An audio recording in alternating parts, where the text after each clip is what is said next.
Hi, students. So let's go ahead and go over Module 6, which is disorders of the endocrine and nervous systems.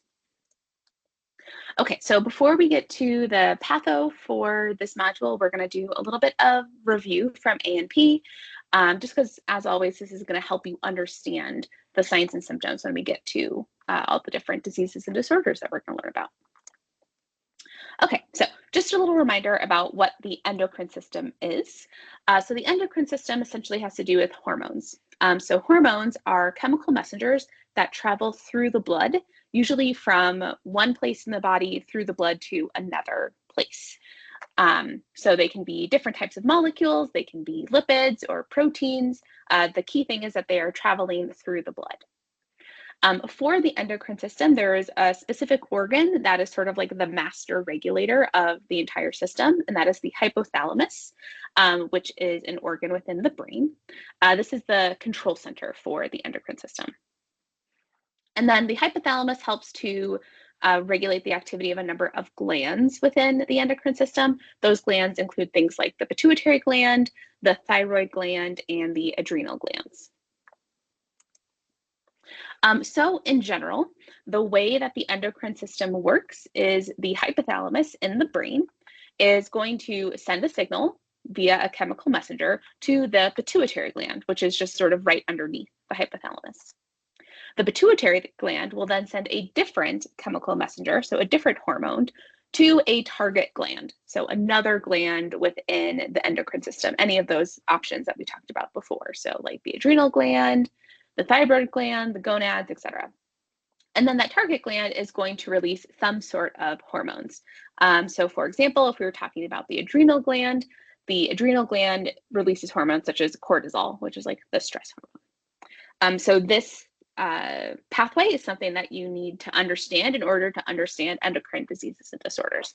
So once again, it's always going to go hypothalamus to pituitary gland to whatever that target gland is going to be, which releases whatever hormones it's going to release. So in terms of the endocrine systems you need to know for this specific module, there's really only two big ones. And once again, what's going to be different about them is the target gland and then the target hormones, because they're both going to start with the hypothalamus and then the pituitary gland. What's different is the target gland. So the first we call the HPA axis, which stands for hypothalamic pituitary adrenal axis. So in this case, the target gland is the adrenal gland. And the adrenal gland releases a number of different hormones.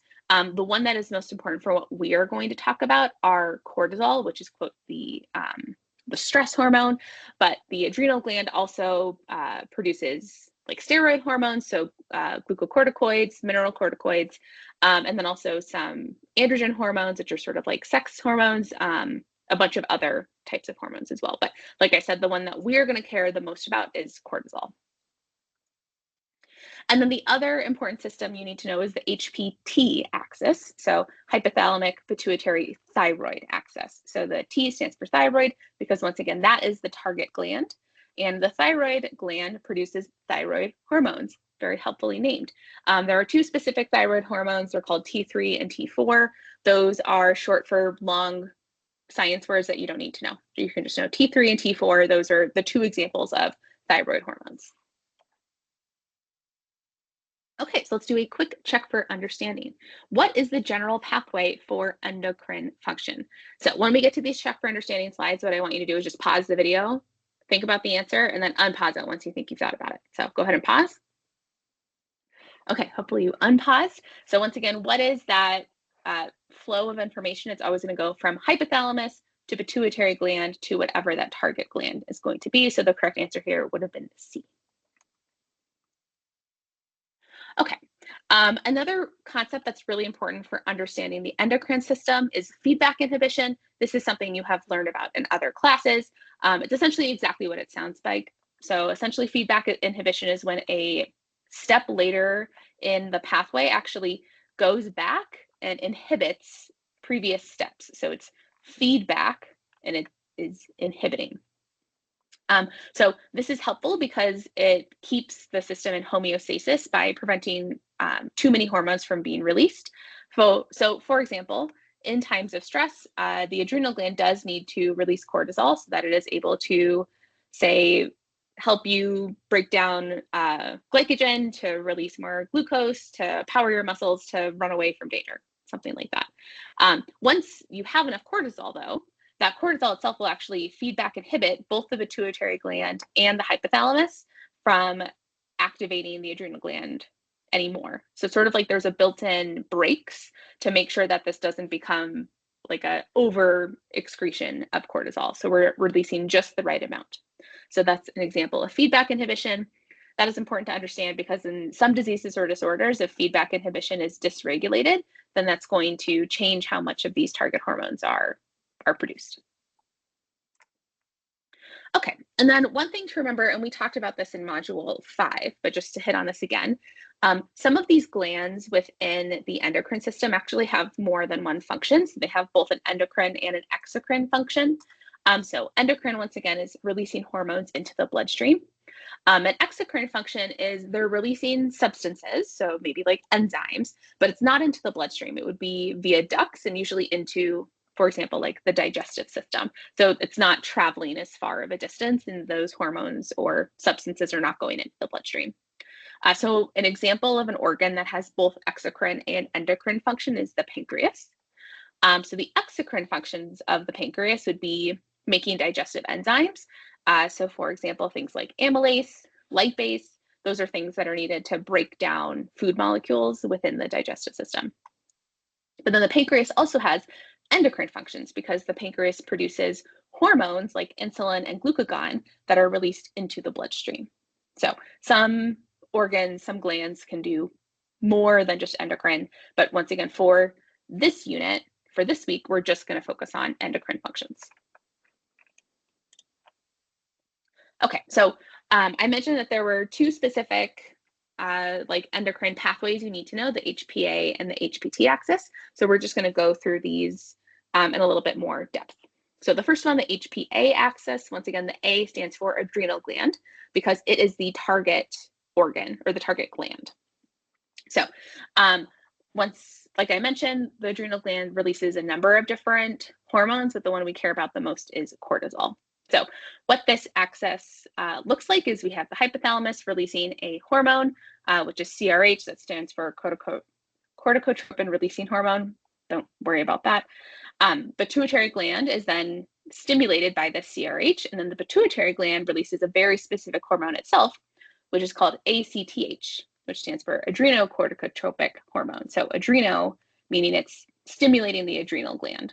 So essentially the hypothalamus tells the pituitary gland, hey, we need to activate the adrenal gland. And the pituitary gland is like, cool, I'm going to release the specific adrenal gland hormone. So it releases that adrenal specific hormone, and then the adrenal gland's like, okay, cool, I need to be releasing cortisol. And so that's how that pathway works. So once that happens, once cortisol is released, cortisol is, quote, the stress hormone. It's like a stress response system. So think, oh, when I did that, confetti appeared. Sorry. So cortisol is the stress response system. So think about what happens during times of stress, what your body needs. So this would be increased blood glucose. So that could be through things like increased breakdown of glycogen to release glucose stores into the blood. That's going to power muscles so that you can do whatever you need to do in response to this stressor. Increase metabolism. Once again, we're like trying to make more ATP. So we're going to break down that glucose.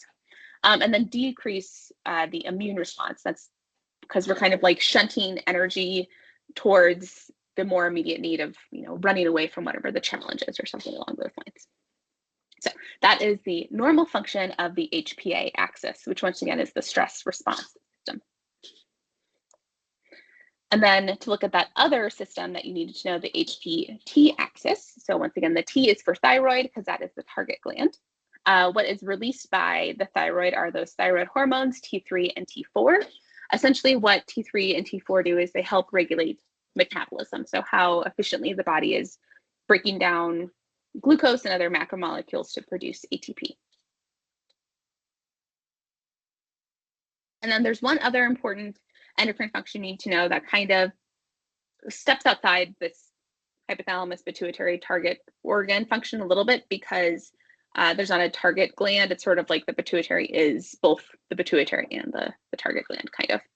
And that is regulation of water balance. So this has to do with a very specific hormone called antidiuretic hormone. So diuresis means like production of urine, so peeing. So antidiuretic hormone is a hormone that prevents diuresis. So it's going to prevent urine production. In other words, ADH decreases urine production. So ADH is synthesized in the hypothalamus itself, and then it's actually stored and released by the pituitary. So that's why I said there's not that target gland. It's sort of like the pituitary just does everything it needs. It's like the second and third step. So ADH is released. Sorry, let me take a step back. When ADH is released, what happens is more water gets reabsorbed in the kidneys. So the way ADH works is it travels through the bloodstream and acts on the kidneys and tells the kidneys to produce more aquaporins. Aquaporins are the proteins that help water get reabsorbed in the kidneys. So the water is not going to get excreted in the urine. It's going to go back into the blood. So in other words, ADH, if there is more ADH being released, that means less urine is being produced and more water is being retained in the blood. So essentially your body will produce a lot of ADH if you are dehydrated because it's going to try to hold on to that water and keep it in your blood instead of peeing it out. And just a side note, I will tend to always use ADH, and I think your text also refers to it as ADH as well, but sometimes you might also see ADH referred to as vasopressin. It is the exact same molecule, it just has two names. Fun, we love that. Okay, so that is that last sort of really important endocrine function, which is that antidiuretic hormone. Once again, just remember diuresis means making urine, so antidiuretic, we're making less urine, and that'll help you work your way through how this hormone works. Okay, let's do a check for understanding. So once again, you can go ahead and pause. Okay, so what is the effect of antidiuretic hormone on urine production? Once again, diuresis is production of urine. So antidiuretic, we are making less urine. So the answer would be B, ADH decreases urine production. Very good. Okay, so on the topic of ADH and water retention, this takes us to sort of our last little review topic before we hop into diseases and disorders. And this is just remembering how osmosis works, which I know you should have all learned in biology class. So as a reminder, most molecules cannot freely pass through cell membranes. They have to go through some sort of protein channel or transport protein in order to get into or out of cells. So for example, glucose. The only way glucose can get from the blood into a cell is if it is transported through a specific protein called glucose transport proteins. Without those proteins, there is no way for glucose to get into cells. Osmosis is the movement of water, and water kind of has its own special rules when we're talking about movement across membranes. That's because water likes to always go where there are more solutes, so where there's more sugar or salt, just where there's more stuff dissolved in the water. You can remember the memorization trick, salt sucks. So salt is going to suck water to wherever there is more salt, more solutes, more glucose, things like that. And then as I mentioned before, aquaporins are those protein channels in cell membranes that help movement of water across membranes, and those are specifically found in the kidneys. Water can actually pass directly through cell membranes if it wants to, even without aquaporins, but aquaporins are like a fast lane. It just helps the water get through faster.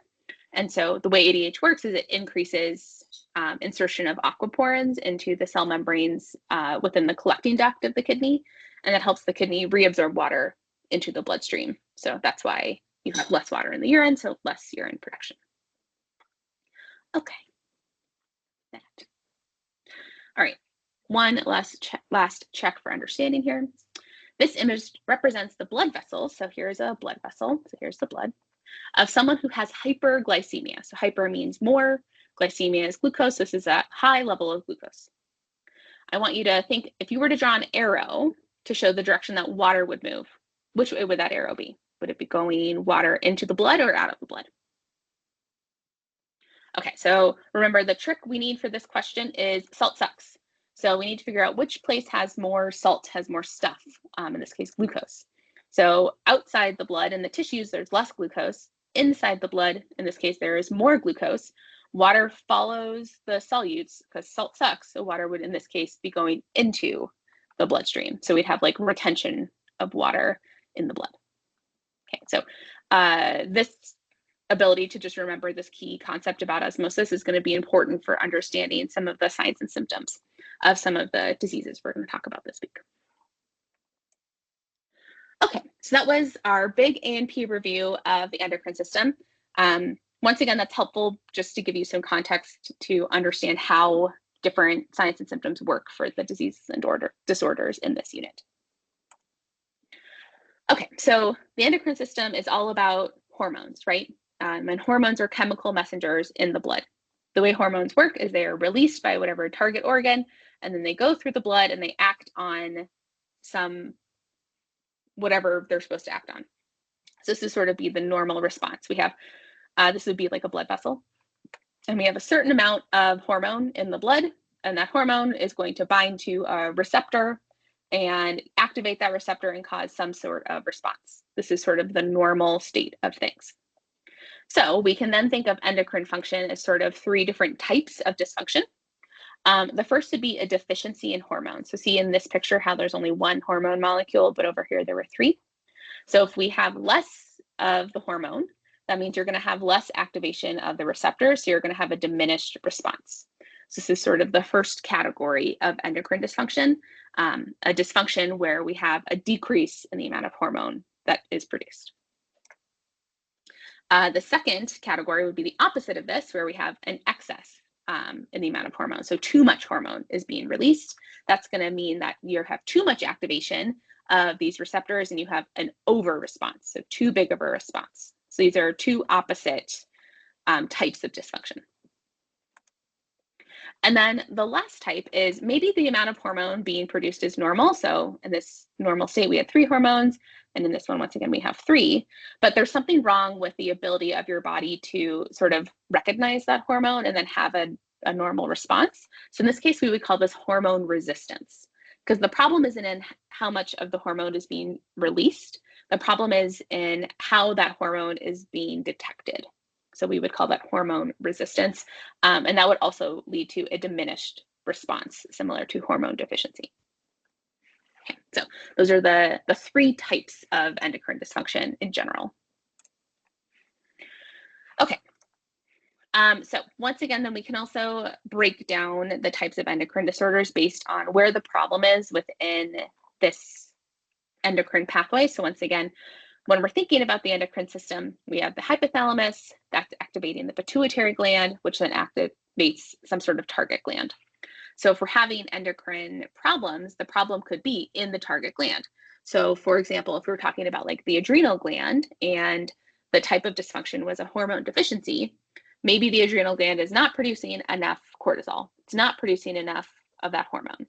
So that would be an example of a primary disorder because the problem is with the target gland itself.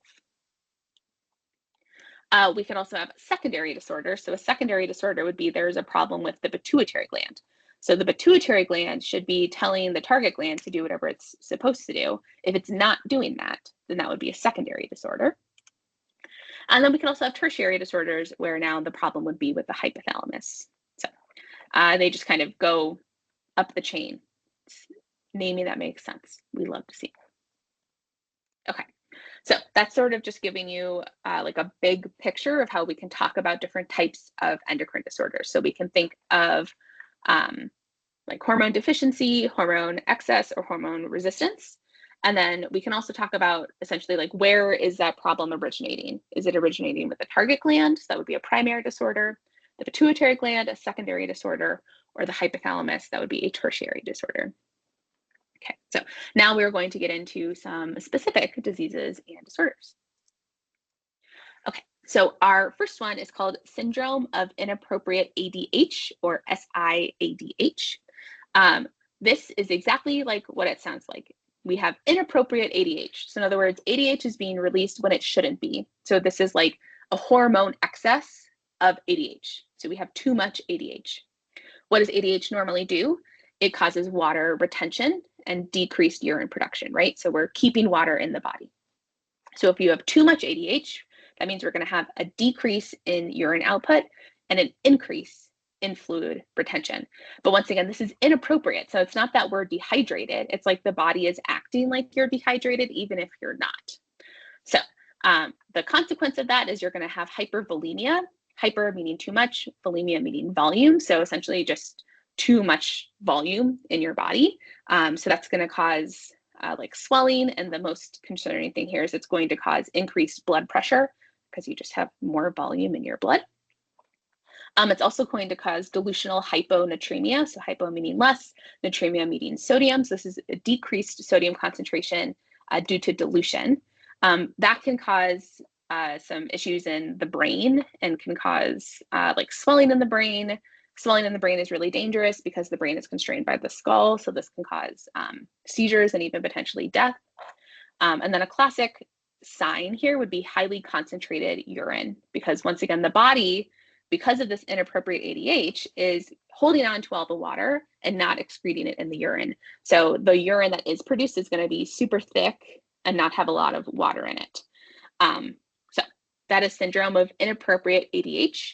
A tip to help you remember, like a shortcut to help you remember this syndrome, is you can remember SI stands for soaked inside.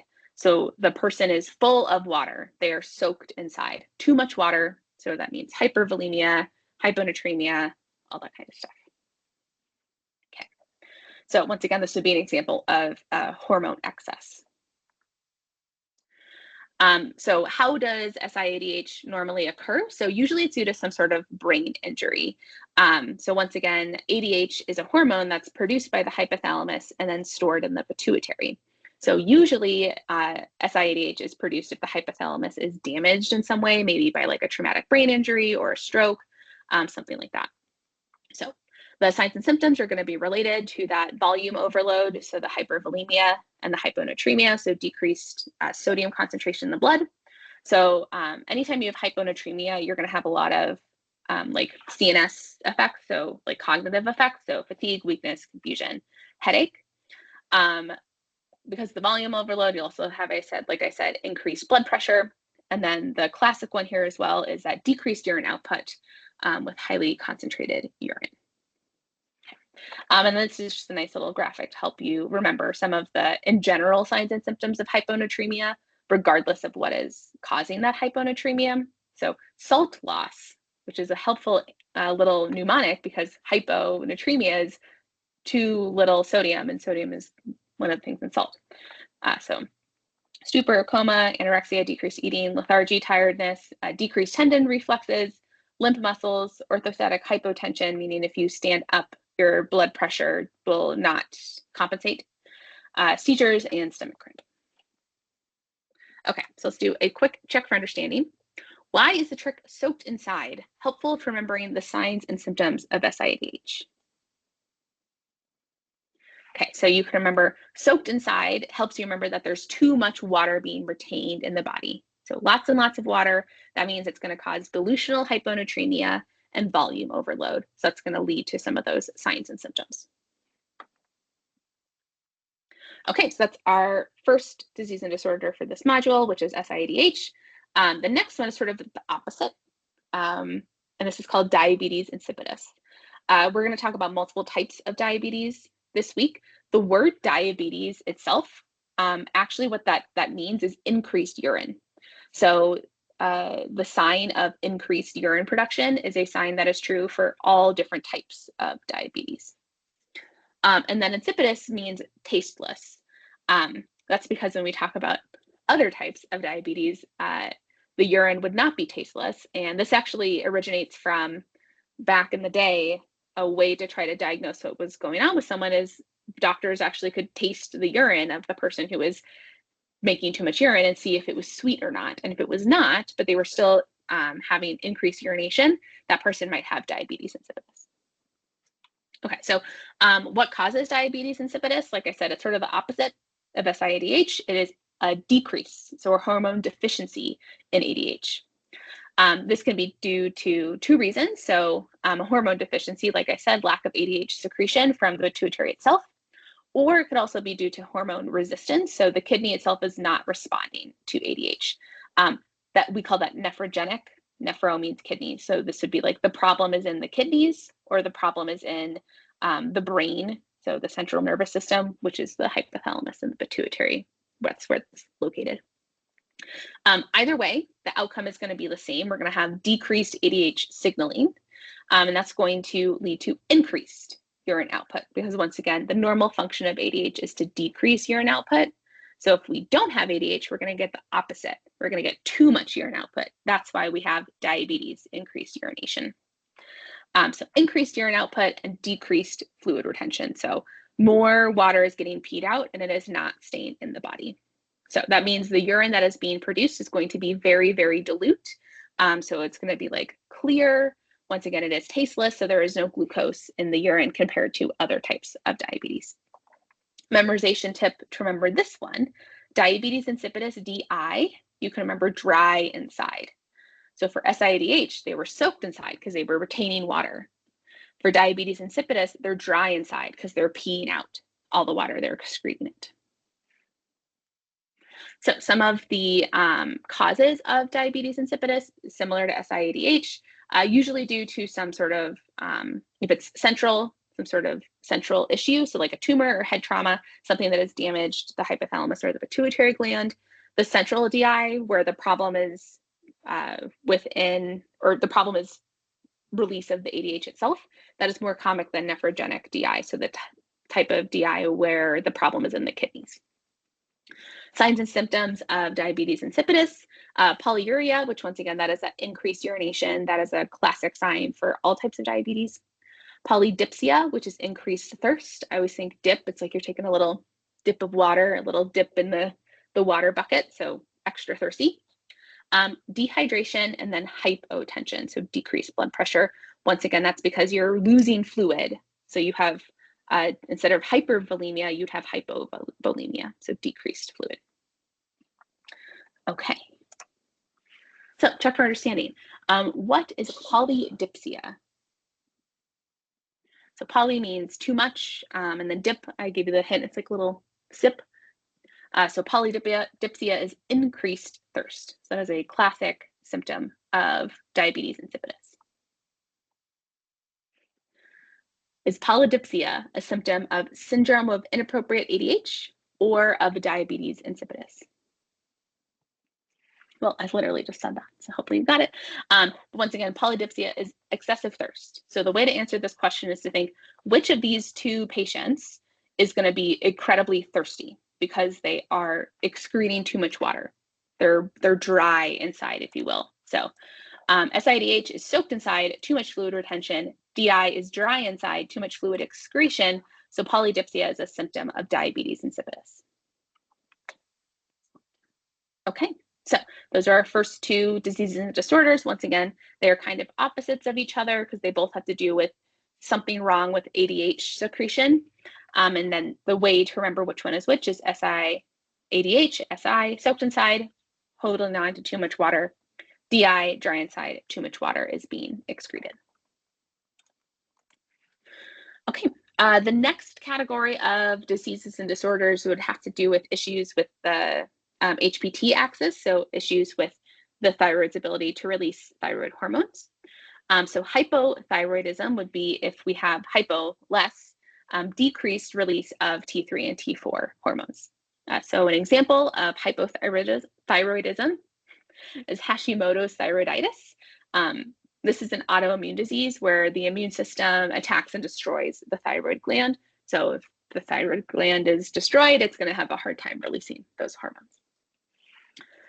That is in contrast to hyperthyroidism, so hyper, too much. This is increased release of T3 and T4 thyroid hormones. An example of this is Graves' disease, which is also an autoimmune disease, but in this case, the immune system is actually stimulating the thyroid gland. So it's like there are antibodies that are produced that can bind to the thyroid gland and tell it to turn on, as opposed to flagging it as something dangerous.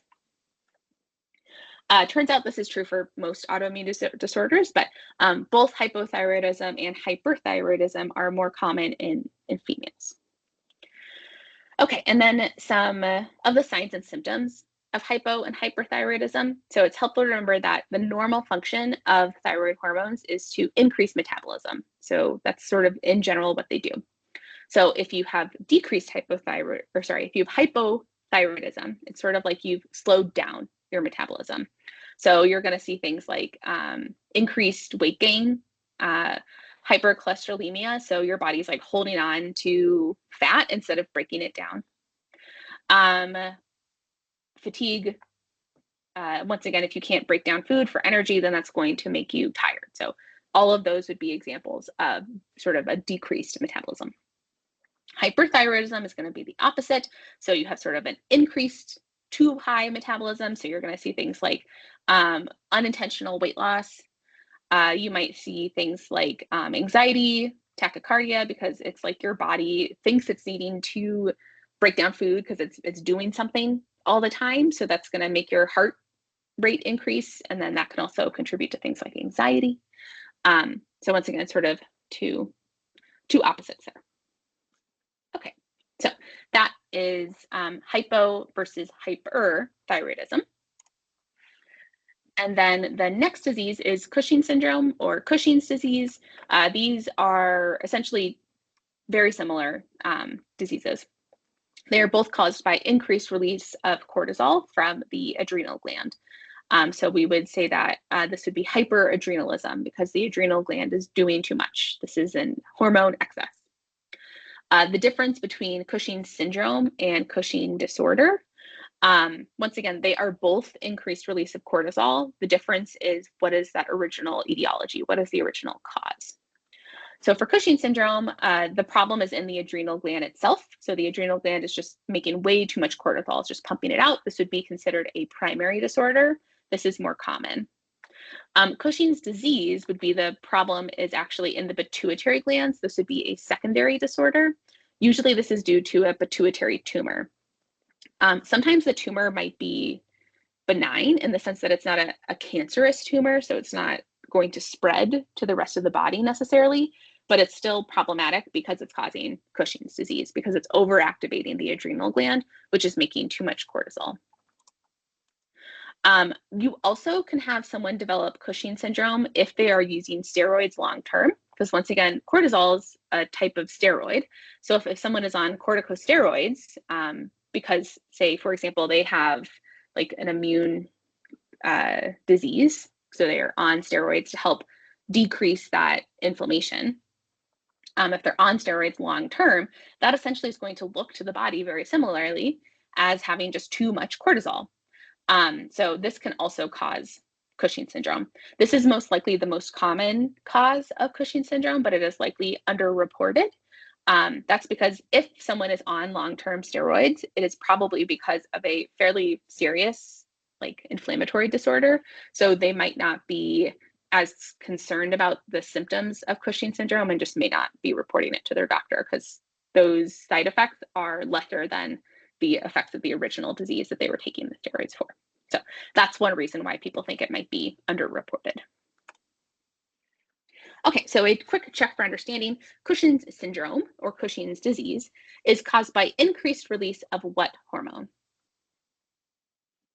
Yeah, so that would be, excuse you, I didn't put it on there. That would be cortisol, which once again, cortisol is released by the adrenal glands. This would be an example of hyperadrenalism. So regardless if we're talking about Cushing's syndrome or Cushing's disease or someone who has Cushing's syndrome due to taking long-term corticosteroids, the signs and symptoms are going to be similar, and they're all going to be due to that excess cortisol. So once again, cortisol is like a stress hormone, so it's essentially prepping the body to like fight a battle or something like that. So that will help you kind of think through some of these signs and symptoms.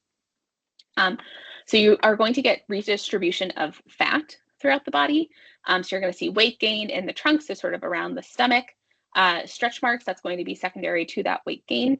Something called moon face, which is a swollen face that is characteristic of Cushing syndrome. And then buffalo hump, which is increased fat deposition just at the top of the back. Um, Cortisol also has a big effect on the reproductive systems. So you're going to have disruption to those systems. So you'll see inappropriate hair growth, especially in females. So maybe like facial hair, increase in facial hair in women. And then amenorrhea, which is stopping menstruation, so stopping having normal periods. You can also see osteoporosis and easy bruising. So these are sort of the four main categories of signs and symptoms: fat redistribution, disrupted sort of like sex hormone function, osteoporosis, and easy bruising. And then just as an aside, because maybe you may or may not be on this side of TikTok, but somehow I am. Every once in a while, I'll see TikToks about this thing called cortisol face. This is related to a real symptom of Cushing's disease, which is moon face. Once again, that's fat redistribution into the face. So you will see people on TikTok saying like, oh, like this person, you're not ugly, you just have cortisol face. So they're referring to moon face, and their idea is that having high stress in your life is causing like facial edema, is causing moon face.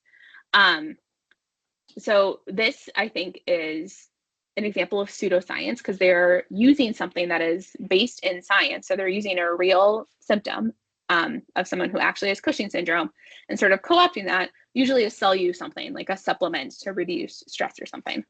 The truth is, for most people who have a healthy endocrine system, even in periods of high prolonged stress, like for example, in nursing school, your body can still maintain homeostasis, and the level of cortisol your body is releasing is not at Cushing's syndrome levels. So I think this is a little disingenuous and kind of I think mean to people who have actual Cushing syndrome to kind of co-opt one of the symptoms that they are dealing with as a way to like sell you face creams and stuff. So just an aside.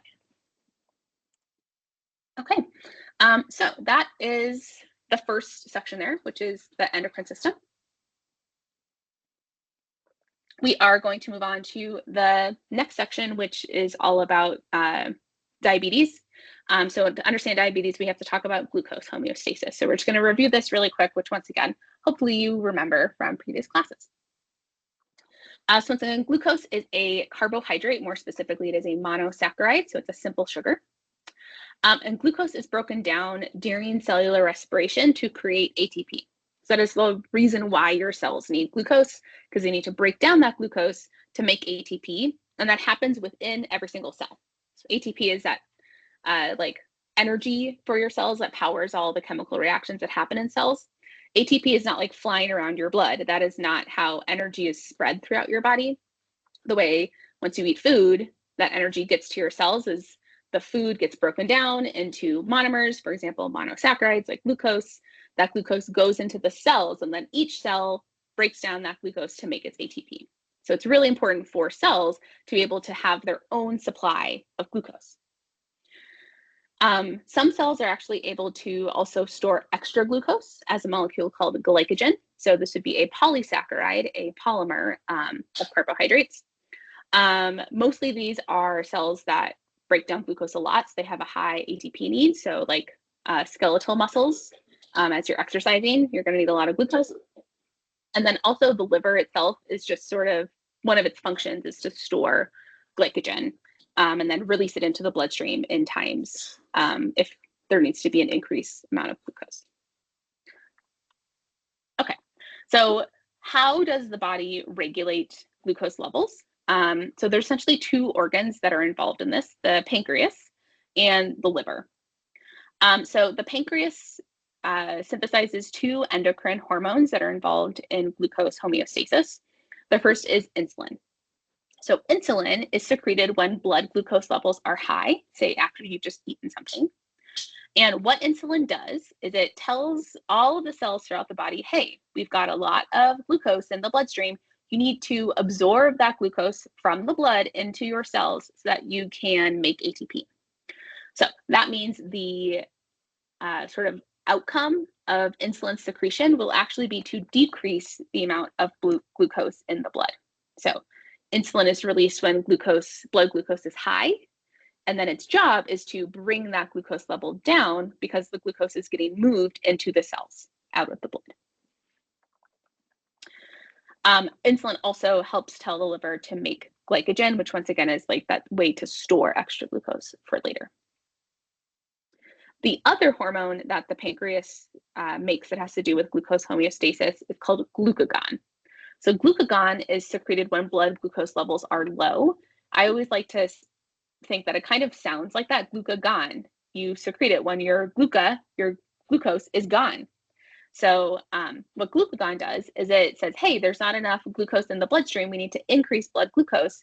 It does that by telling the liver to break down those glycogen stores to glucose and then release that glucose into the bloodstream. So once again, glucagon is released when glucose levels are low. And then the outcome of glucagon signaling is to increase blood glucose. Okay, so those are the two opposing actions of the two endocrine hormones created by the pancreas, insulin and glucagon.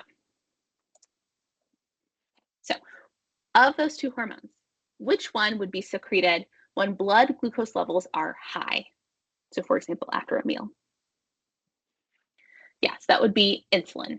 Insulin is secreted when blood glucose levels are high, and the normal function of insulin is to tell cells to absorb that glucose. So the result of insulin signaling is to decrease blood glucose levels. Okay, so both insulin and glucagon are made by the pancreas, and they're made by a specific type of cell in the pancreas called islet cells, or they're like a group of cells. Insulin is made by beta cells within the islets, and glucagon is made by alpha cells. You do need to know that. So you should know that insulin is made by beta cells in the pancreas. Glucagon is made by alpha cells. There's also one other cell type in the pancreas called delta cells. They make another hormone that you don't need to worry about. So you guys just need to know beta cells make insulin, alpha cells make glucagon. Okay. So as we talk about diabetes, obviously we're going to start to talk about insulin a lot. So a good reminder of how insulin works. So as I mentioned before, remember that the only way that glucose can get into a cell is it has to get help to cross that cell membrane.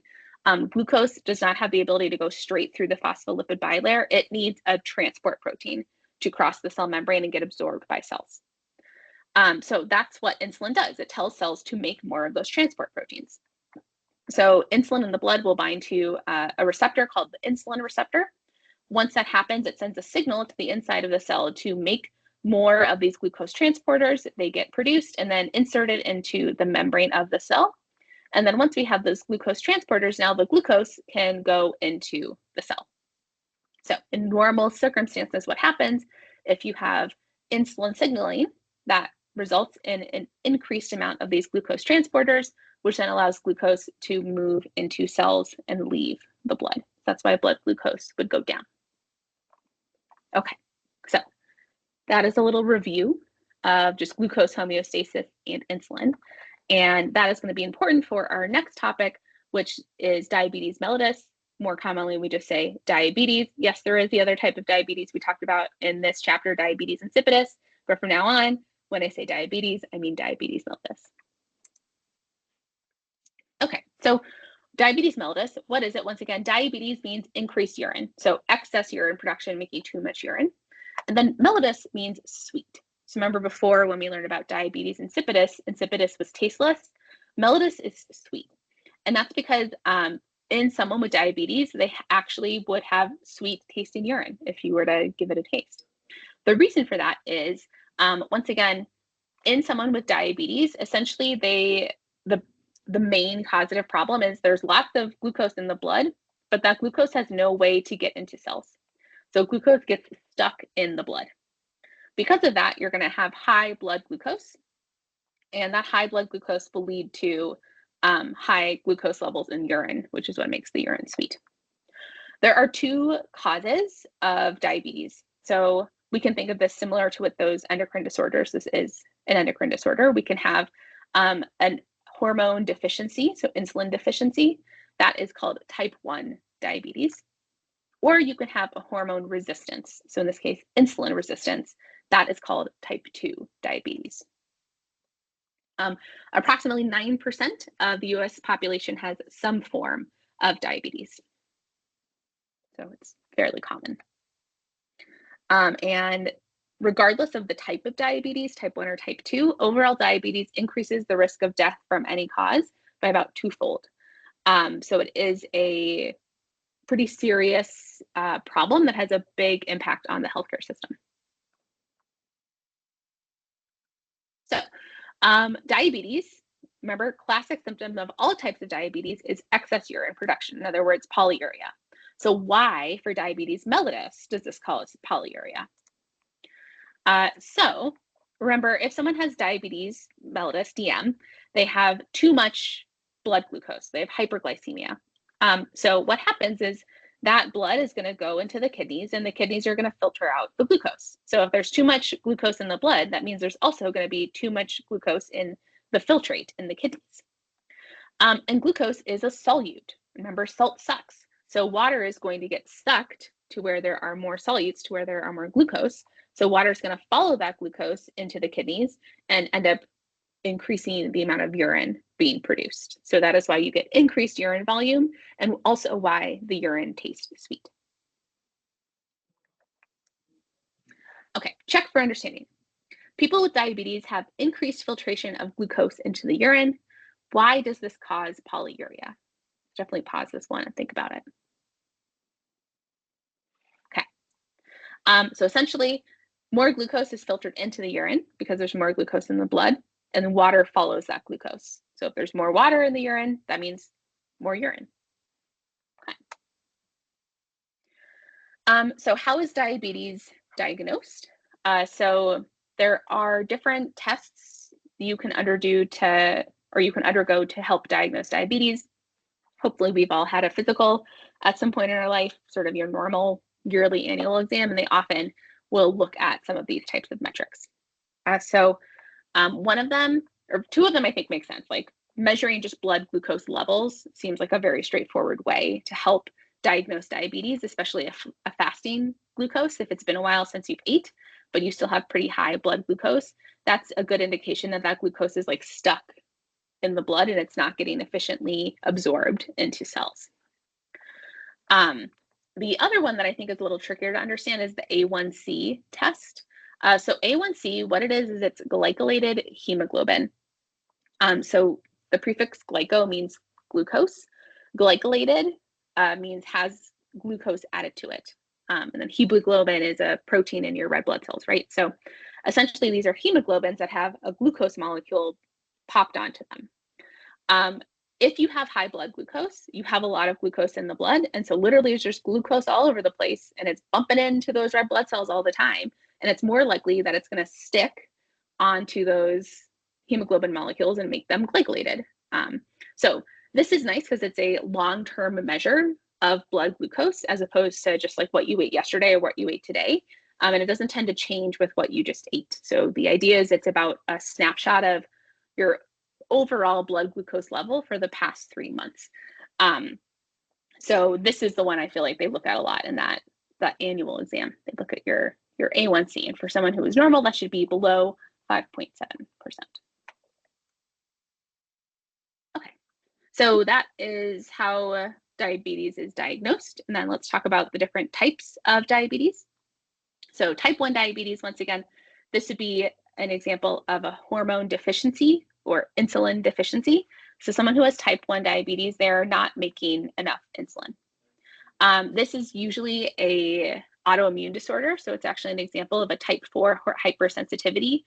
So this would be like a cell-mediated destruction of the pancreas. So what happens is T cells from the immune system attack and destroy beta cells, specifically beta cells within the pancreas. And once again, remember, beta cells are the ones that make insulin. So if you're losing beta cells, that means you're not going to be able to make insulin. If there's no insulin, there's no way for that glucose to get into the bloodstream because insulin tells cells to make those glucose transporters to get the glucose into cells. So if there's no insulin, there's no way to get the glucose into cells. So it's going to keep the blood glucose levels high. The other consequence is even though there's a lot of glucose in the blood, if there's no insulin, and no way to get that glucose into cells, then from a cell's point of view, the cells are like, oh my gosh, we're starving. We're not getting any food. So you're going to have essentially like two categories of signs and symptoms.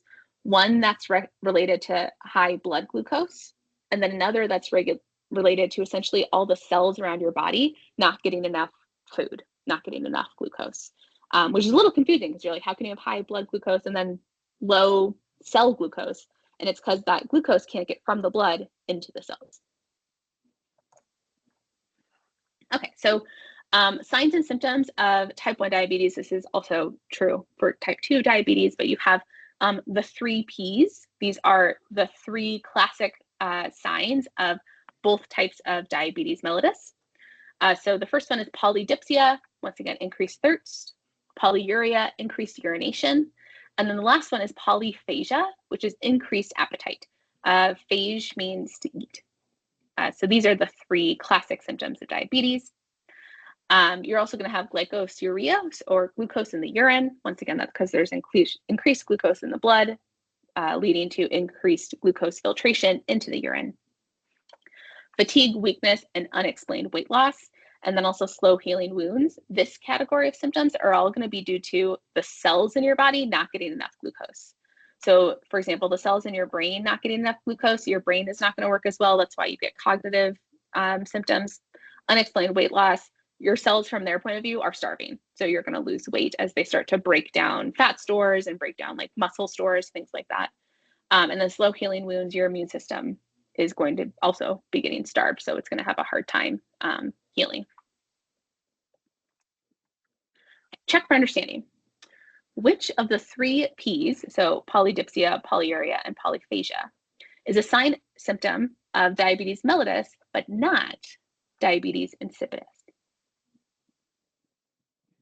Okay, so for this one, you have to remember that diabetes insipidus has to do with water regulation, right? So it's dry inside, you're peeing out all of your water, your body is like chronically dehydrated. Because of that, you will have increased thirst and then increased urination, so polydipsia and polyuria.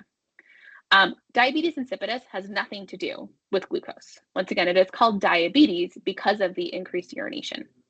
So because diabetes insipidus has nothing to do with glucose, polyphagia is not a symptom of diabetes insipidus. Polyphagia is specifically a symptom of diabetes mellitus, or the type of diabetes we tend to think of when we talk about diabetes.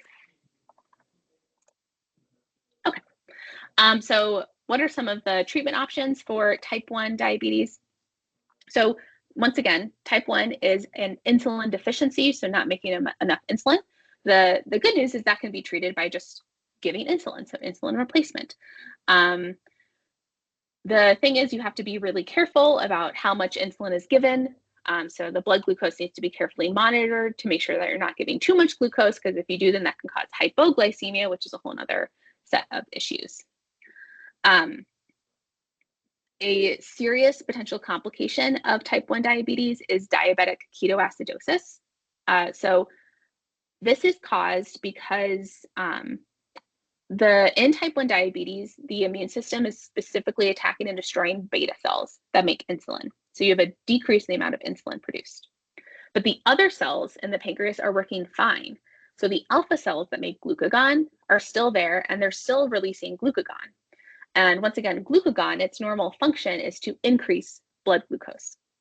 So diabetic ketoacidosis can happen when essentially the balance between the amount of insulin someone's taking and then their body producing its own glucagon gets messed up and kind of shifts in a way that the body is going to end up switching to a different type of metabolism. So instead of breaking down glucose, the body is going to switch to breaking down more lipids, because you can obviously break down lipids, fat, for energy. When that happens, a byproduct is produced called ketones, and ketones are actually acidic. So those ketones are going to travel through the bloodstream and actually make the blood more acidic. So it's going to lower the pH of the blood, and that can cause all of these different problems, like labored breathing. The labored breathing is related to that acidic blood is going to change your CO2 homeostasis and the acid balance regulation, and one way the body can compensate is by increasing the rate of breathing to try to get rid of some CO2. It's also going to cause hyperkalemia, so that is an increase in the amount of potassium in the blood. That is also related to the decreased pH, because there are certain types of cells where essentially if it's acidic, those cells will pump potassium into the blood. It can also lead to dehydration related to that hyperkalemia, and can also lead to coma. So this is a life-threatening potential complication of type 1 diabetes. It tends to be specifically a complication of type 1 diabetes because the problem is that dysregulation of the balance between glucagon, which the body's already making, and insulin, because the body isn't making any insulin. And someone with type 2 diabetes, they don't have quite that dysregulation going on, so it's less of a concern for type 2 diabetes. Some of the causes or things that can make someone more susceptible to develop diabetic ketoacidosis is if they're not consistent with their insulin treatment. So if they like run out of insulin and then they start taking it again, that's going to sort of mess up that delicate balance. If they have something stressful going on with their body, say like a really bad infection, that's going to change the cells in their body that need more glucose. And it's once again just going to change that delicate balance between glucagon and insulin. Alcohol can also have a big effect because alcohol can change your or can affect the breakdown of lipids and the production of ketones. So that can also make someone more susceptible to ketoacidosis. Oh, did I mention this on here? Oh, yeah. Oh, I didn't. That's crazy. Another important sign or symptom of diabetic ketoacidosis is the ketones in the blood. They make the blood more acidic, but they actually also smell sweet. So a sort of classic symptom of DKA is sweet breath, which is called ketone breath. Okay, so that's type 1 diabetes. Let's move on to type 2 diabetes. So type 2 diabetes would be an example of hormone resistance. So in this case, it's insulin resistance. So the pancreas is making insulin just like it normally should, but for some reason, the cells just aren't responding to that insulin. So because of that, even though there's insulin around, the problem is now here at the receptor level. The cell is just like, la, la, la, I guess there's no insulin around. So it's never going to put these glucose transporters into the membrane. So glucose will never move from the blood into the cells. So the impact on cells is going to be similar, where from the cell's point of view, they're not getting any glucose. So it's like the cell thinks you're starving. Even though there is that insulin there, the cell just has lost the ability to recognize it. Signs and symptoms of type 2 diabetes are very similar. So you're going to have those 3 Ps: polyuria, polydipsia, and polyphagia, fatigue, weakness, unexplained weight loss, and slow healing wounds. Just based on those initial symptoms alone, or like initial signs and symptoms, you can't necessarily tell the difference between type 1 and type 2 diabetes.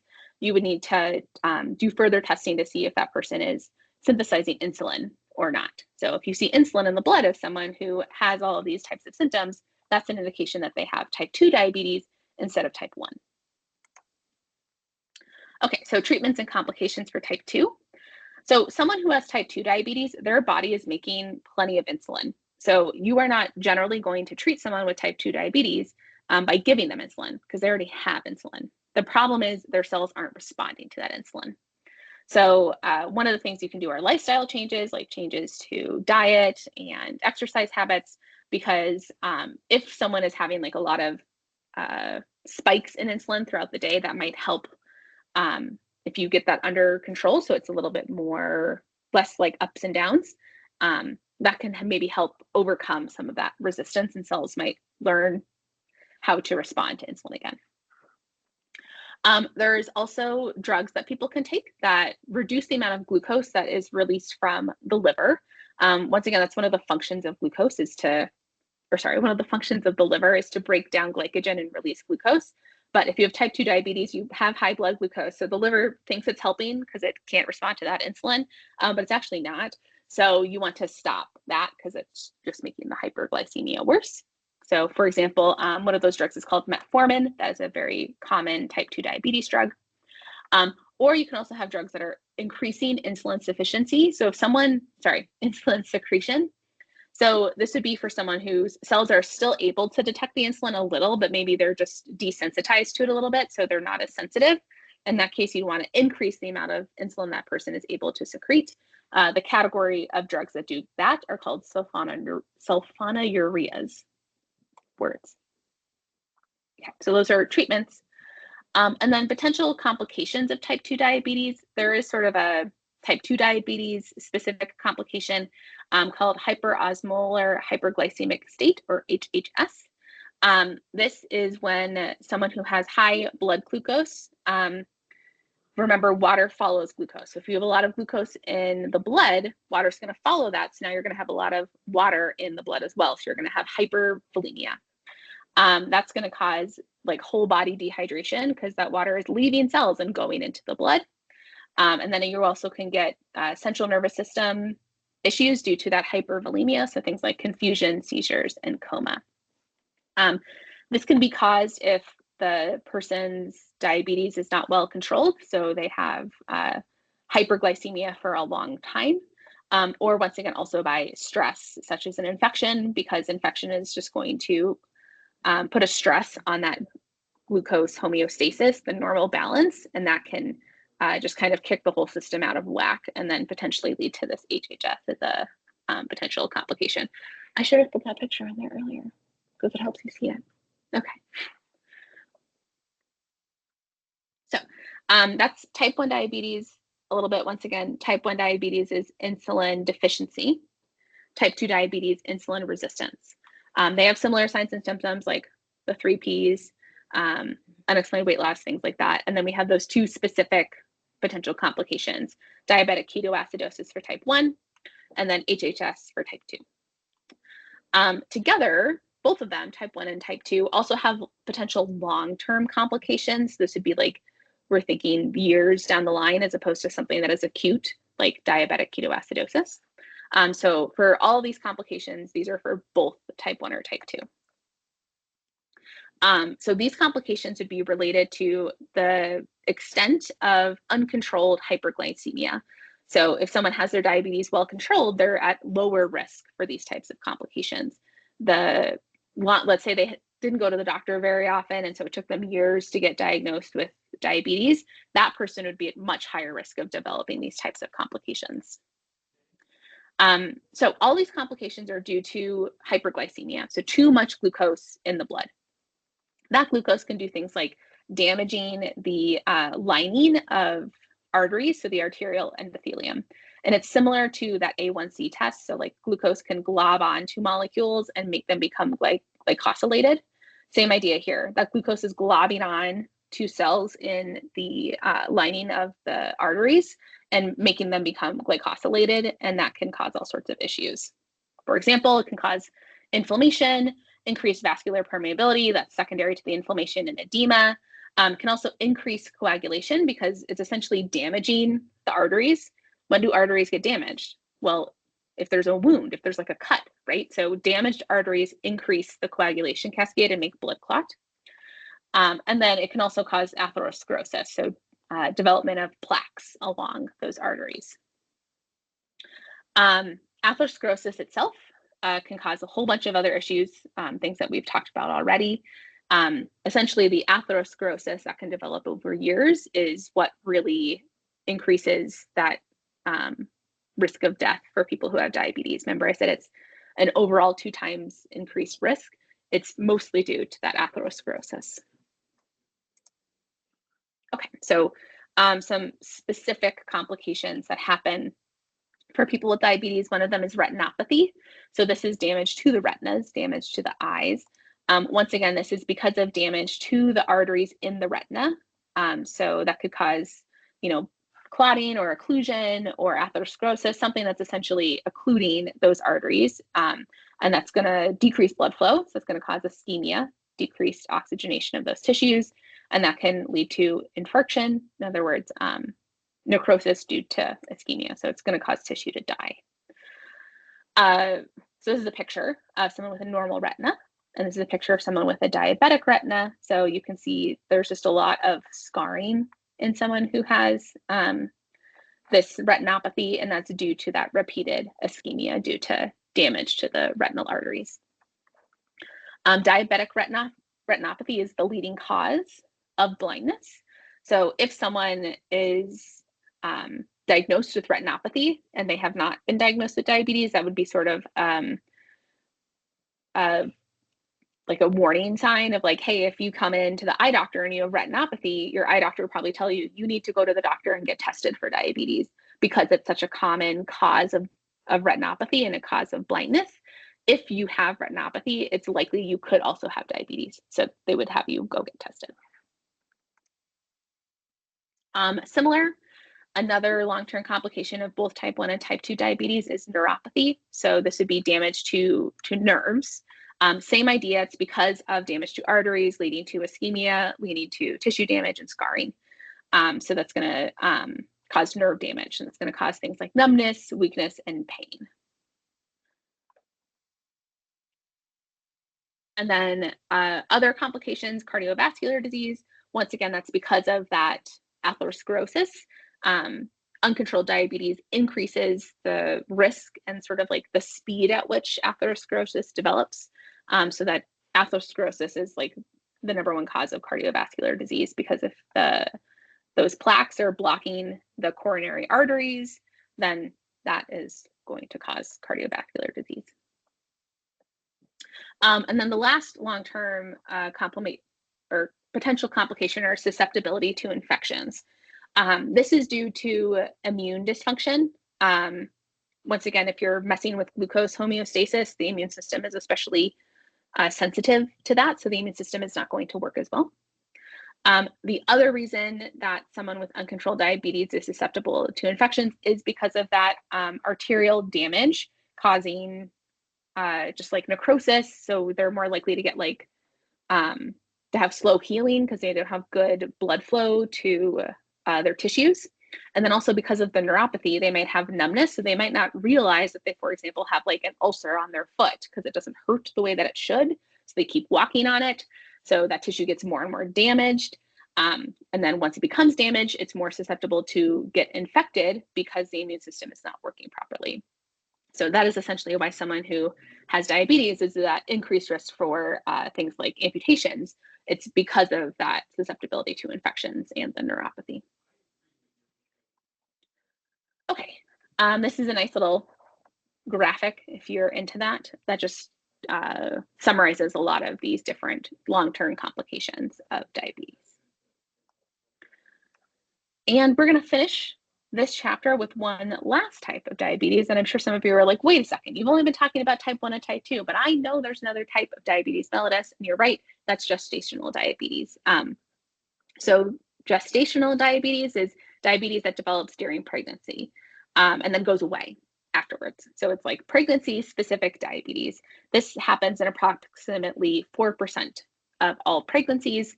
Sometimes it's just random, and we don't know why people get it. So there are certain factors that would make someone more at risk to developing gestational diabetes. So having hypertension, already being overweight before pregnancy, and then if you have a family history of diabetes in general, that's going to increase the likelihood of you developing gestational diabetes. But oftentimes it develops in someone who has no risk factors at all for reasons we don't entirely understand. Once again, it tends to go away after birth. So the complications here are, we're not so much concerned for the pregnant woman, for the parent. We are more concerned for the infant. So the complications that could potentially affect the infant are large for gestational age infants. That's sort of due to that extra glucose. If you have hyperglycemia, so excess glucose in the blood, that glucose is being brought to and feeding the baby, so the baby's going to grow fast. But it's not going to like develop quickly, it's just going to get bigger. So that can lead to premature delivery. And because of that, just like with any premature delivery, the baby might not have like fully developed lungs yet, could have fetal defects, so there could be issues associated with that premature delivery.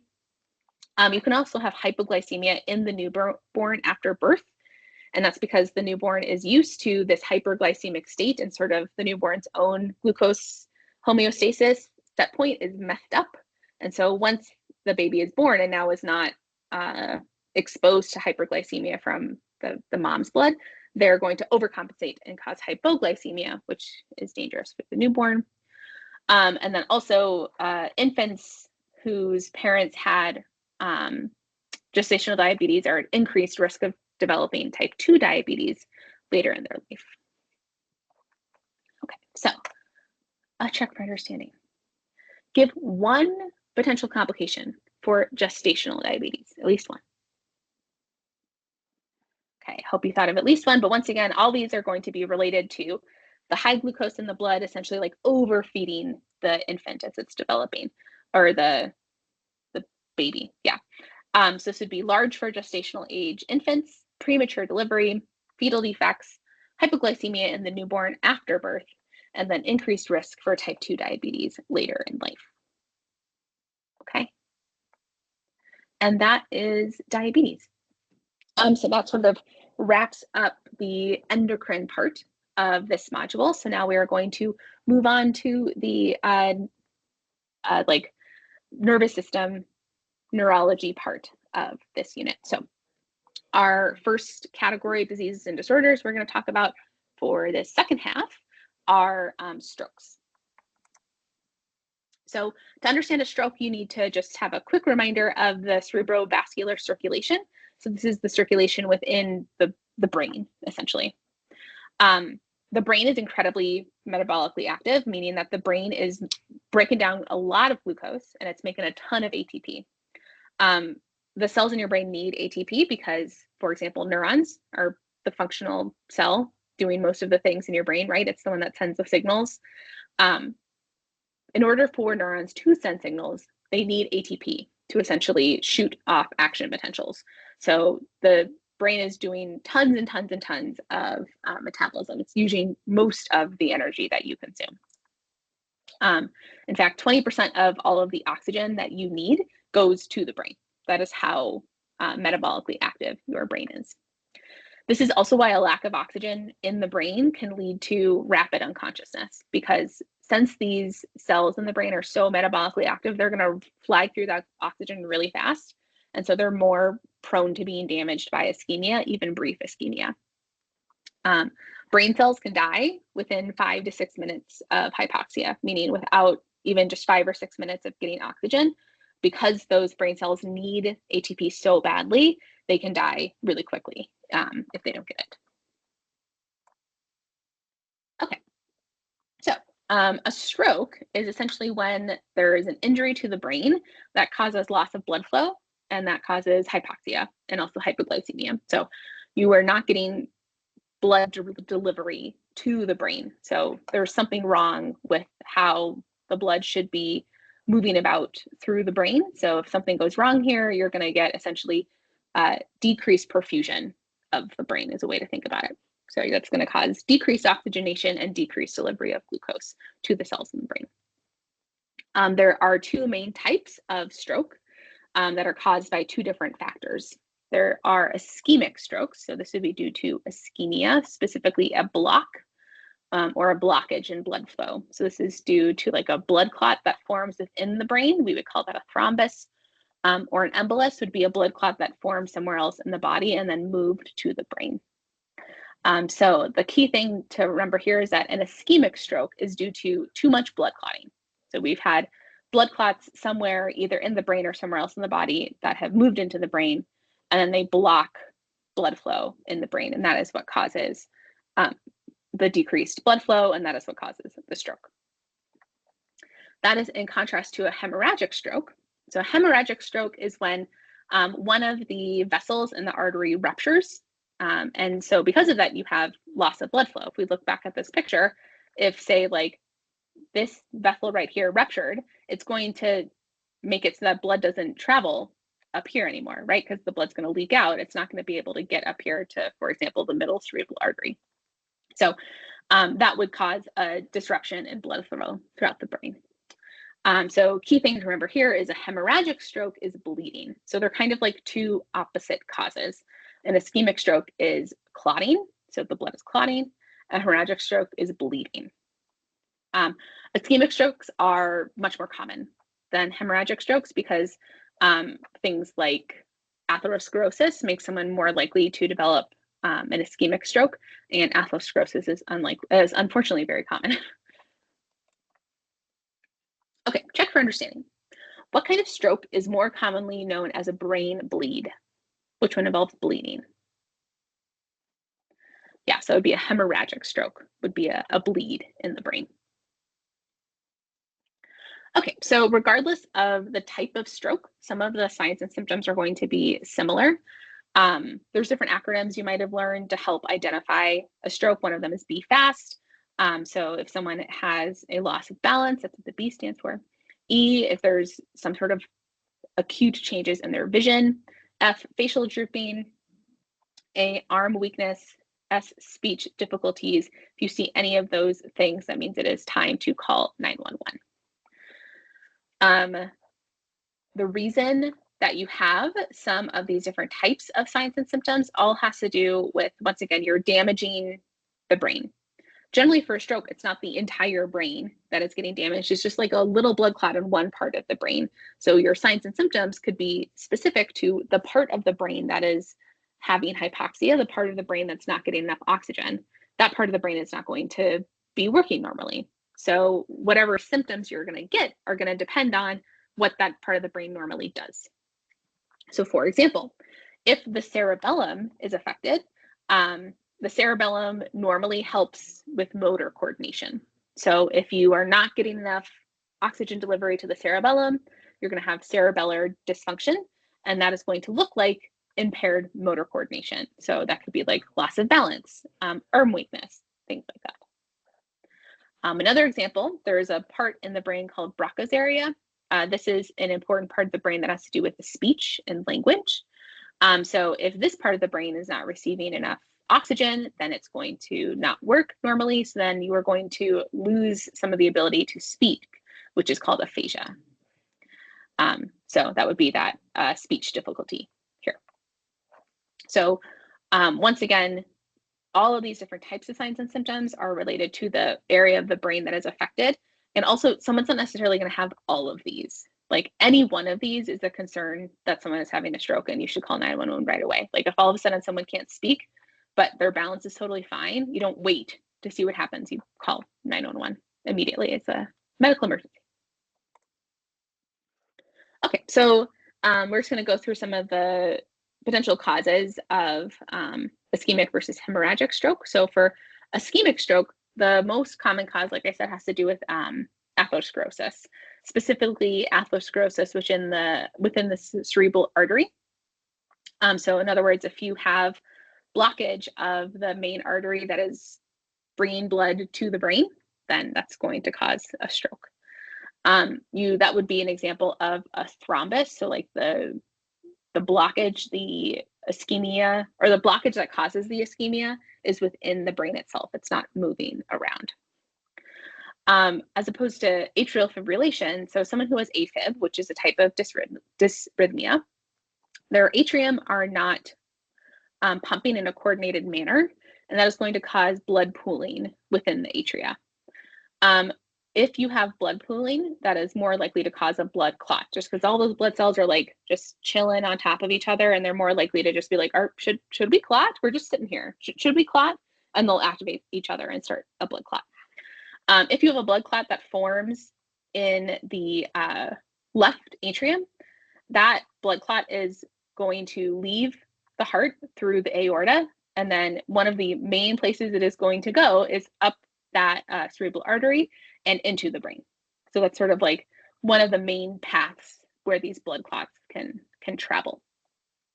So if that happened, if you had a blood clot that formed and then in the heart because of atrial fibrillation and then moved up into the brain, that would be an example of an embolism.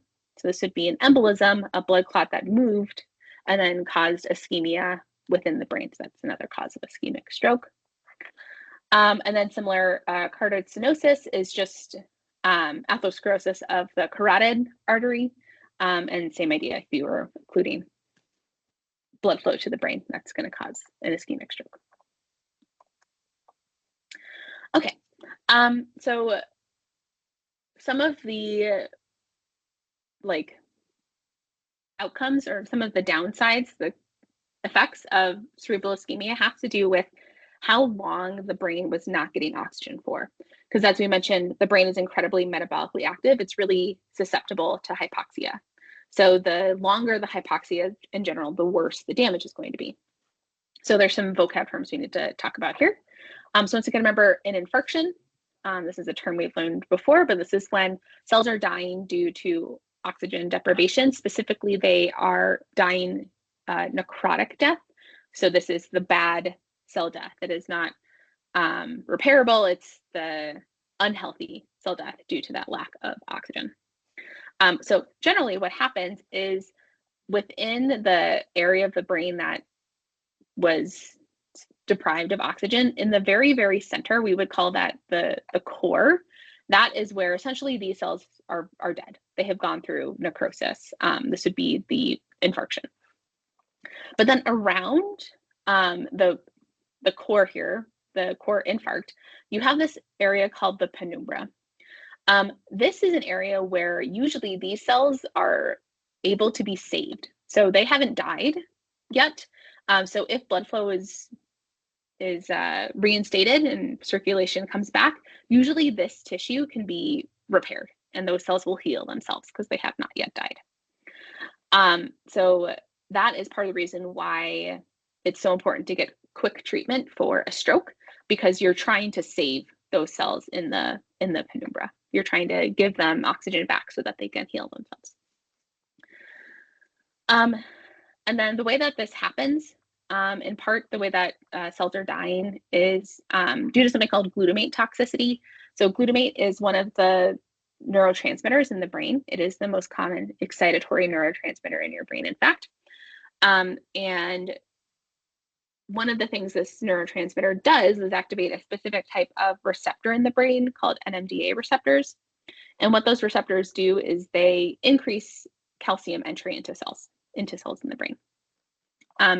Calcium is a really important signaling molecule. It does all sorts of things, but too much of a good thing can cause damage. So if there's too much calcium, it actually causes the cells to die. So what happens in glutamate toxicity, which is sort of what can put these cells in the penumbra at risk, is that you have increased release of glutamate, partially because maybe these cells in the core are undergoing necrotic cell death and kind of exploding and releasing all their glutamate all over the place. And so that glutamate can then activate those receptors, which lead to increased calcium within the cells, which can cause cell death.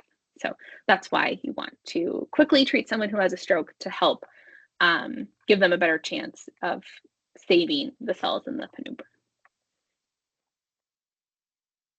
Okay.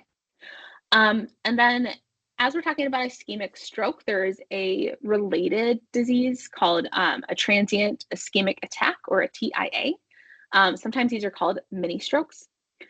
Usually these are due to temporary disruptions in circulation. So if you think back to module 3, when we learned about myocardial infarctions, so cutting off the blood supply to the heart, and then it's prolonged and that causes necrosis to the tissue, that's a heart attack, right? But then there's also another type of acute coronary disease, and that was angina. So angina was a temporary restriction of blood flow to the heart. That idea is essentially what a TIA is. So like an ischemic stroke is prolonged ischemia, prolonged lack of oxygen leading to necrosis. It is worse. TIA is just a temporary loss of oxygen. So it still can cause problems, but the loss of blood flow was temporary. It was able to relieve itself. So generally TIAs don't necessarily have long-term complications themselves because the amount of damage tends to be very small. The biggest thing is they are a concerning warning sign that someone could have a larger ischemic stroke in the future. The way that you would diagnose someone with a TIA would be doing imaging, such as like an MRI, and you would look for something called lacunar infarcts. So these are little tiny infarcts, so little tiny areas of necrosis just around little tiny small blood vessels in the brain. So The area of damage is really small, so generally these are not going to cause long-term symptoms. While someone's having the TIA, they might have some symptoms. So once again, the TIA itself, in terms of like long-term health, is not going to hurt someone necessarily, but it puts them at risk of having a larger stroke, and that is the concern. So because this is a type of ischemic stroke, which once again is caused by blood clotting, this person would probably be put on something to reduce the risk of blood clotting, such as baby aspirin. So this is like the number one reason, or one of the main reasons why someone would be put on baby aspirin, is to reduce the risk of developing an ischemic stroke. Okay. And that takes us to hemorrhagic stroke, which once again is like a brain bleed. So a blood vessel in the brain has ruptured, and that is what is disrupting blood flow into the brain. This is usually due to an aneurysm. So an aneurysm is your blood vessel has kind of like this little pouching, a weakening in the blood vessel that causes like blood to start pooling within that weakened spot. And then if that aneurysm ruptures, that can cause a hemorrhagic stroke. One of the most common vessels that is prone to this is the subarachnoid vasculature. So if that happens, we call that a subarachnoid hemorrhage. People have described a subarachnoid hemorrhage as a thunderclap headache, like you were fine, and then all of a sudden, boom, absolutely the worst headache you have ever had in your life, like a thunderclap went off in your brain. Once again, that is an emergent medical emergency, like that is a call 911 right away type of situation. Risk factors for hemorrhagic stroke, specifically due to this type of an aneurysm, is anything that increases the risk of aneurysms. So for example, hypertension or high blood pressure, that's just going to put additional strain on the vasculature and make it more likely that you'll have that weakening that can lead to an aneurysm. If you have a history of aneurysms, obviously, and then also head trauma. So anything that damages blood vessels can make them more at risk of rupturing. Okay, so some of the complications of specifically hemorrhagic stroke, of course, you can still have all those BFAST signs and symptoms, but these would be the long-term or longer-term complications that are specific to hemorrhagic stroke. So you can have something called anoxic encephalopathy. So this is due to that bleeding into the brain, causing edema. So you just have more fluid in the brain causing swelling in the brain, and that can actually press on other parts of the brain that aren't necessarily getting affected by the loss of blood flow itself. But if you have swelling and then it's pressing on other parts of the brain, that can actually cause ischemia in other places. So it's sort of like a secondary ischemia that's happening due to the bleeding. This can cause a bunch of obviously brain-related effects like decreased consciousness. If the part of the brain that's getting smooshed and compressed is the brainstem, that can cause death because the brainstem regulates a lot of the necessary functions, like it is what tells your heart to keep beating and your lungs to keep breathing. So if the brainstem gets compressed so much that it is undergoing ischemia and not giving enough oxygen, then that can cause death. Another complication is called Cushing's triad, unrelated to Cushing's disease. Unfortunate terminology there, but what can you do? This is a trio of symptoms that are indicative that someone is at risk of this anoxic encephalopathy. So essentially, this is someone who has increased intracranial pressure, so increased, for example, maybe like swelling in their brain, and so they are at risk of something dangerous happening. So the three symptoms that make up Cushing's triad are decreased heart rate, widening pulse pressures, so essentially a big difference between systolic and diastolic blood pressure, and then irregular respiration, so either slow breathing rate or just a really uneven breathing rate. And once again, all of those things are related to putting excess pressure on the brainstem, which regulates heart rate and breathing. Okay, check for understanding. An aneurysm in the cerebral artery is more likely to cause what kind of stroke, ischemic or hemorrhagic? Yeah, so an aneurysm, if it ruptures, would cause a bleed. A brain bleed, that is a hemorrhagic stroke. What is the ischemic penumbra associated with an ischemic stroke? Like, what does that mean? So the penumbra is that area around the core damaged area that is able to potentially be healed or be saved if circulation is returned. Okay, and that is strokes. So with that, we are going to enter into our final topic for Module 6, which is chronic and degenerative neurological disorders. So just a little A&P review of the nervous system before we hop into these. So the functional unit of, or the functional cell sort of the nervous system is the neuron or the nerve. So neurons are the cells that can connect to other neurons and send signals between each other. So one neuron can release these chemical messengers called neurotransmitters, which then travel to the other neuron and tell the other neuron to do something. These messengers are different than hormones because they're not going through the blood. They're just going a very small distance from one nerve or one neuron to another. So there's essentially two parts of the nervous system: the central nervous system, which is the brain and spinal cord, and then the peripheral nervous system, which branches off of the spinal cord. This is the somatic, so the nervous system you were able to control, and the autonomic nervous system. So autonomic, it's automatic, but it's regulating organs outside of the brain. Once again, the neurons are sort of like the main functional cell of the nervous system. There are many other cell types involved in the nervous system, but the neurons are the ones who are sending the signals. All of those non-neuronal cells in the nervous system, so all the cells that are doing stuff in the nervous system but are not neurons, are called glia. Glia means glue because they are sort of like gluing the neurons together. And then once again, neurotransmitters, those are those chemical messengers that move from one neuron to another. So there is one very specific type of glia that you should know for this module.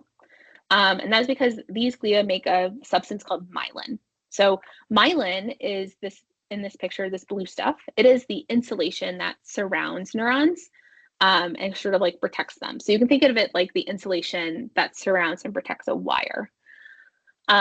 So myelin is really important for the normal function of neurons. It makes it so that they can send signals faster, and it also protects the neuron from getting damaged. So myelin is really, really important for the health of your nervous system.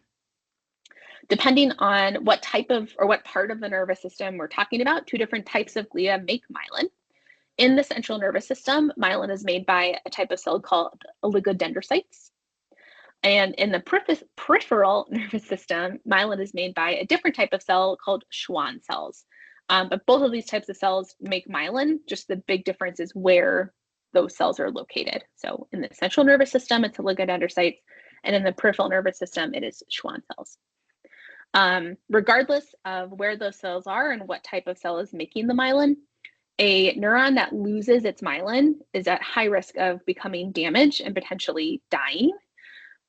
In general, it's bad when neurons die because neurons make connections to other neurons, and those connections tend to be really complicated.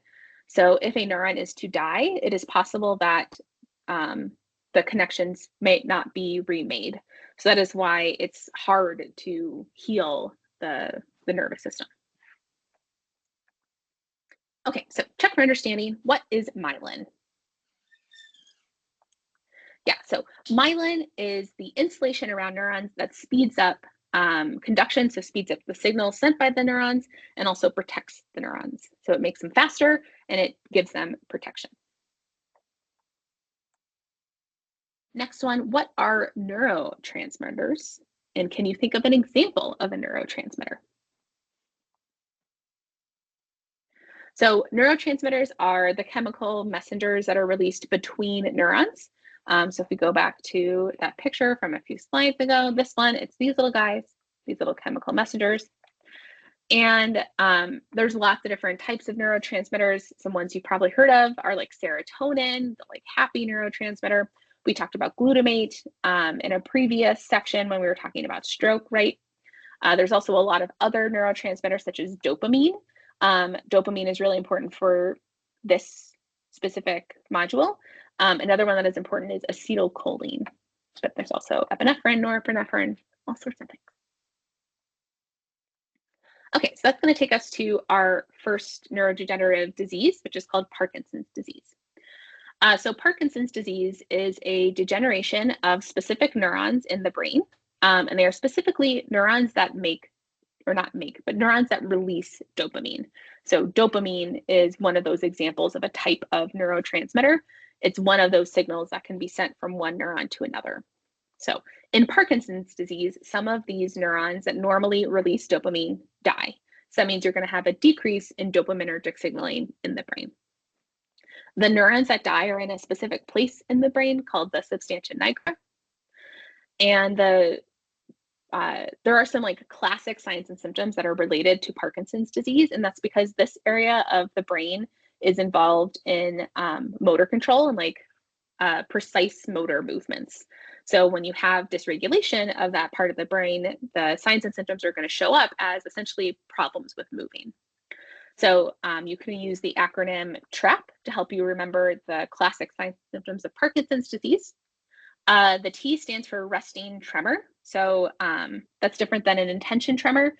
Tremor at rest is what it sounds like. Someone would be shaking a tremor just all the time, as opposed to an intention tremor. An intention tremor would be like someone sitting here, they don't have a tremor until they move for something, and then they would have a tremor. So two different types of tremor. So resting tremor, that is a sign of Parkinson's disease. Rigidity, so just kind of like stiffness. Akinesia or bradykinesia. So kinesia means movement. So bradykinesia is like very slow movement, slow walking. Akinesia would be not being able to move and walk at all.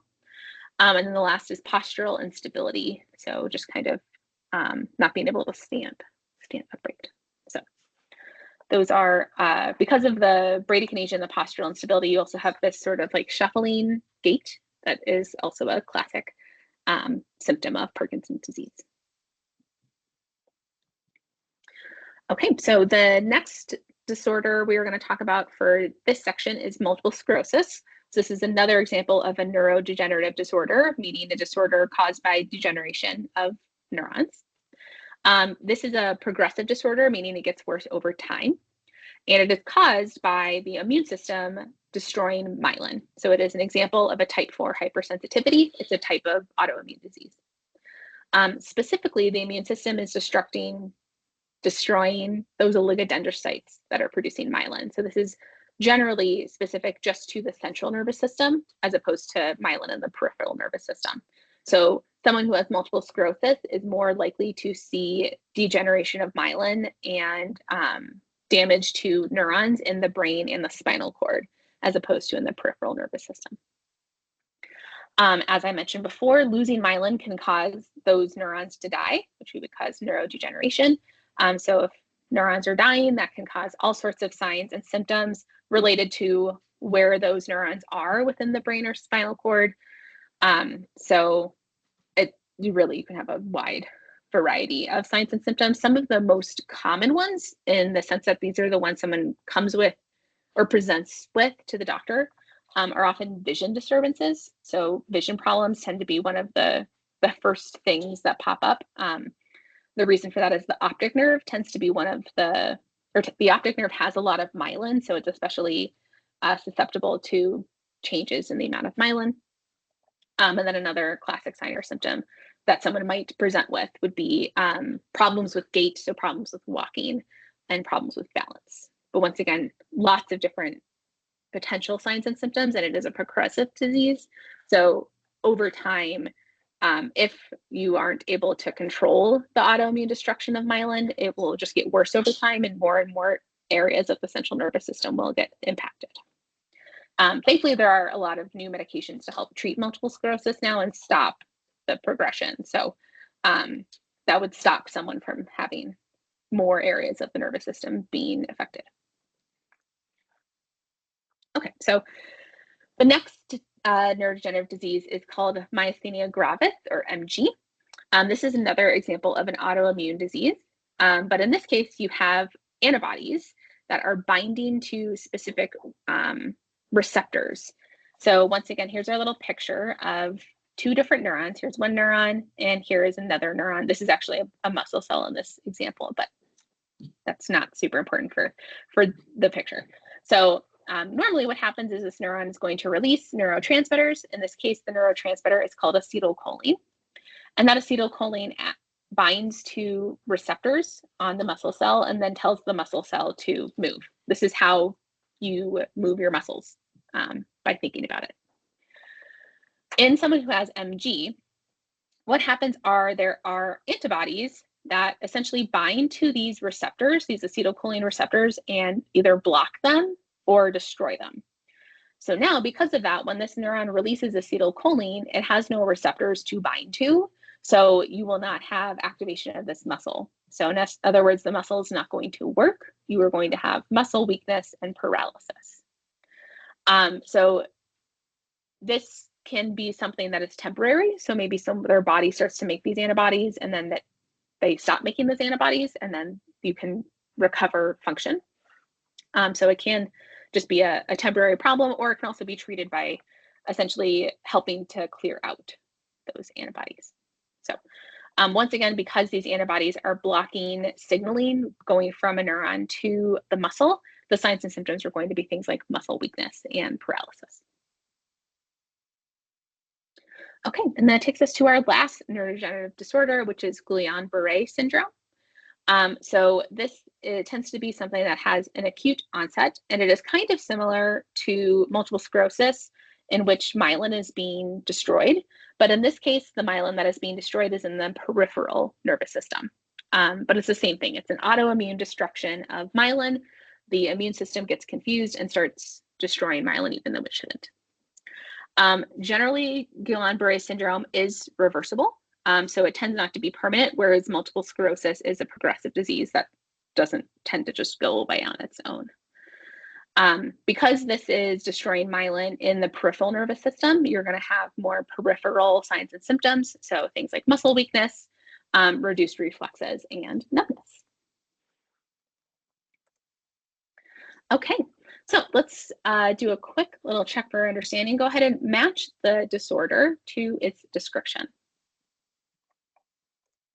Yeah, okay, so this first one, destruction of myelin in neurons in the CNS and spinal cord, so the brain and spinal cord. If it's myelin and it's in the CNS, that's multiple sclerosis. The next one, myelin in the PNS, that's Guillain-Barré.